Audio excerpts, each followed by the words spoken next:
When was the last time you heard anyone talk about Triumph motorcycles with the energy the brand used to create? Almost never. And that says everything. There was a time when this name dominated British engineering excellence. Steve McQueen rode one in The Great Escape. Marlon Brando made them symbols of rebellion. For decades, Triumph felt like a guarantee of authenticity and performance. The momentum was real, and the brand rode it through multiple resurrections. But momentum only lasts if you can adapt to global markets. Manufacturing shifted to emerging economies. Consumer preferences moved toward reliability and accessibility.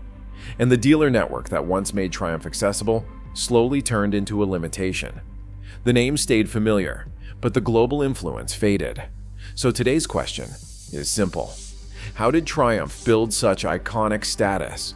And what pushed a 120-year-old motorcycle legend into $900 million in losses trying to expand worldwide? The harsh reality of Triumph's global position is reflected in startling statistics that reveal just how far this iconic British brand has fallen from its once dominant position. In today's Asian markets, the fastest-growing motorcycle regions on Earth, 85% of consumers have never even heard of Triumph. Think about that. A brand with 120 years of history remains completely unknown to the majority of the world's potential motorcycle buyers. This awareness problem translates directly into market share challenges. In China, the world's largest motorcycle market with over 25 million annual sales, Triumph commands less than 0.5% of the premium segment. Meanwhile, Honda has captured 35% of the same premium space while maintaining dominant positions across all price categories. The disparity is not just noticeable, it is existential. Triumph's dealer network tells an equally concerning story. In emerging markets across Asia, Africa, and Latin America, 80% of regions remain without Triumph dealership access. Potential customers cannot even see or test ride these motorcycles in most global growth markets.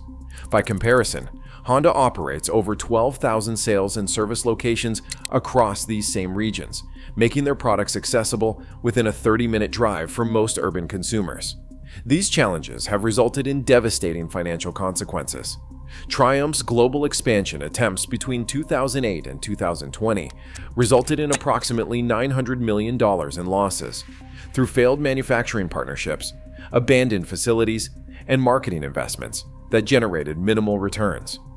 Their manufacturing joint venture in India ended in a complete withdrawal from local production, while their Chinese manufacturing partnership collapsed after just 3 years of operation. The volume numbers provide perhaps the clearest picture. Triumph's global annual sales hover around 65,000 motorcycles across all markets. Honda, their largest competitor, produces and sells over 20 million motorcycles annually. Even BMW Motorrad, another premium European manufacturer, outpaces Triumph with annual sales exceeding 175,000 units. For a brand that once defined motorcycle excellence, Triumph has become a niche player in a massive global industry. To understand Triumph's rise and fall, we need to return to its origins in Coventry, England at the turn of the 20th century. In 1902, a German immigrant named Siegfried Bettmann established the Triumph Cycle Company. Bettmann, who had arrived in England in 1883, initially began importing bicycles before starting his own manufacturing operation.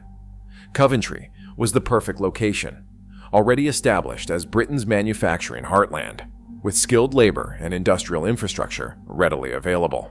Triumph began as a bicycle manufacturer, building a reputation for quality and reliability in this early form of personal transportation. The transition to motorcycles came naturally as the internal combustion engine revolutionized mobility. By 1905, Triumph produced its first motorcycle, a 363 cubic centimeter single-cylinder machine capable of 3 horsepower. While modest by today's standards, this represented cutting-edge technology for the era. The company's first major breakthrough came in 1907 when a Triumph motorcycle claimed victory at the second Isle of Man TT race, an event that would become the world's most prestigious motorcycle competition. This victory established Triumph's credentials as a performance manufacturer and began a racing heritage that would define the brand for decades to come. The Isle of Man success translated directly into commercial growth, with production increasing from dozens to hundreds of units annually. World War I transformed Triumph from a successful small manufacturer into a major industrial player. The British military ordered over 30,000 Triumph motorcycles for dispatch riders and communication duties. This massive government contract provided both the scale and validation that Triumph needed to establish itself as a premier manufacturer. By the war's end, Triumph had developed production capabilities and engineering expertise that positioned them for substantial growth. In the post-war period, Triumph made a crucial strategic decision that would define its identity for generations. Rather than competing directly with mass-market manufacturers, they positioned themselves as a premium British engineering alternative. Motorcycles were built with superior materials, innovative design, and a distinctly British character. This positioning allowed them to command price premiums while building a reputation for excellence that transcended mere transportation. The period from the 1930s through the 1950s saw Triumph cement its reputation as the performance leader in motorcycling. Their racing program delivered consistent victories across Europe and America, establishing Triumph as the brand for riders seeking superior power and handling. The Speed Twin model, introduced in 1937, revolutionized motorcycle design with its parallel twin engine configuration, a layout that became Triumph's signature and influenced competitors worldwide. Hollywood delivered the kind of brand exposure that marketing budgets simply can't buy. The defining moment came when Steve McQueen selected a Triumph TR6 trophy for the iconic motorcycle jump scene in 1963, in the film The Great Escape. Though the actual jump was performed by stuntman Bud Ekins, the image of McQueen, Hollywood's quintessential cool guy, astride a Triumph became permanently etched into popular culture. This single film placement did more to establish Triumph's rebel credentials than any advertising campaign could have achieved. The introduction of the Bonneville model in 1959 marked Triumph's absolute peak as a manufacturer. Named after the Bonneville Salt Flats in Utah, where Triumph had set numerous speed records, this motorcycle embodied everything the brand represented: performance, style, and British engineering excellence. The Bonneville became the aspirational motorcycle of its era, with waiting lists at dealerships across America and Europe. It wasn't just a motorcycle, it was a status symbol that signaled a rider's appreciation for authenticity and performance. Triumph's export success to America proved particularly important to the brand's growth. While Harley-Davidson dominated the American market, Triumph carved out a significant niche among enthusiasts seeking alternatives. The lighter, more nimble British bikes offered a distinctly different riding experience that appealed to a new generation of motorcyclists. California, in particular, embraced Triumph, with the brand becoming synonymous with the state's beach and canyon culture. The engineering innovations that powered this growth were substantial. Triumph's parallel twin engines set industry performance standards while maintaining distinctive character. Their unit construction, where engine and transmission shared a single casing, represented manufacturing advances that improved reliability while reducing weight. These were not just mechanical achievements. They were expressions of British industrial creativity during a period when the country's manufacturing prowess commanded global respect. By the 1960s, Triumph had achieved a market position that manufacturers today can only dream about. The company controlled 40% of British motorcycle exports globally, shipping tens of thousands of units annually to eager customers worldwide. In the American market, the most lucrative motorcycle market of the era, Triumph became the import brand of choice, with their Bonneville and Tiger models achieving cult status among enthusiasts. Celebrity endorsements, both official and unofficial, reinforced Triumph's cultural cachet.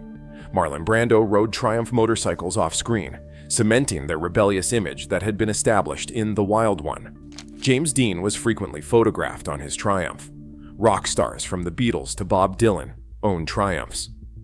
These were not paid endorsements. Celebrities chose Triumph because the brand symbolized authenticity and cool in ways that competitors could not match. Racing achievements during this period added substantive credibility to the cultural image. Triumph motorcycles claimed multiple world championships and set numerous speed records at the Bonneville Salt Flats, which gave the Bonneville model its name. Gary Nixon, Buddy Elmore, and other Triumph racers became household names among enthusiasts. These racing successes were not just marketing tools. They drove continuous engineering improvements that benefited production motorcycles. The cultural impact extended far beyond motorcycling circles. Triumph motorcycles appeared in films, television shows, and album covers, defining motorcycle aesthetics for a generation. The distinctive shape of Triumph's parallel twin engines, the teardrop fuel tanks, and the overall silhouette became visual shorthand for motorcycle cool. Even people who never rode motorcycles recognized Triumph as representing something authentic and desirable. Manufacturing reached unprecedented scale during this golden era. Triumph's Meriden factory in Coventry produced over 50,000 units annually at peak production, employing thousands of skilled workers. The company had successfully transitioned from a small specialist manufacturer to a global brand with industrial-scale production, all while maintaining the quality and character that made their motorcycles desirable. For a brief, shining moment, Triumph seemed invincible. The 1970s brought a perfect storm of challenges that Triumph, like the entire British motorcycle industry, proved ill-equipped to navigate. The most significant threat came from Japan, where Honda, Yamaha, Kawasaki, and Suzuki revolutionized motorcycle manufacturing with modern production techniques and relentless quality control. These Japanese manufacturers offered motorcycles that simply did not break down, a stark contrast to British bikes that required constant maintenance. Quality control problems that had been tolerated by enthusiastic owners became unacceptable in this new competitive landscape. Triumph motorcycles developed infamous reputations for oil leaks, electrical gremlins, and vibration issues. The phrase, "the British motorcycle experience," became a euphemism for spending as much time repairing your bike as riding it. What had once been accepted as character became viewed as fundamental flaws compared to Japanese alternatives. Triumph's parent company, BSA Triumph, collapsed into bankruptcy in 1973. The government intervened, and it created Norton Villiers Triumph, known as NVT, as a merged entity to try to save the British motorcycle industry. Those rescue attempts failed to address the fundamental problems of outdated manufacturing processes and inadequate quality control. By 1983, the original Triumph had ceased production entirely, ending an era of British motorcycling dominance. Manufacturing inefficiencies played a crucial role in this collapse. While Japanese factories implemented automation, just-in-time inventory systems, and statistical quality control, Triumph's Meriden plant still operated largely as it had in the 1950s. Production costs ran 30% higher than Japanese competitors, while quality remained inconsistent at best. The company simply could not compete with manufacturers who had embraced modern industrial practices. The market share collapse was swift and brutal. Triumph went from controlling 40% of key export markets to under 5% in less than a decade. Dealers who had once proudly specialized in Triumph motorcycles either closed or switched to Japanese brands. By the early 1980s, Triumph, a brand that had once defined motorcycling excellence, had become a cautionary tale about the dangers of resting on reputation instead of embracing innovation and quality. Triumph's story didn't end with the 1983 collapse. British businessman John Bloor purchased the rights to the Triumph name and, in 1991, launched an entirely new company that remains in operation today.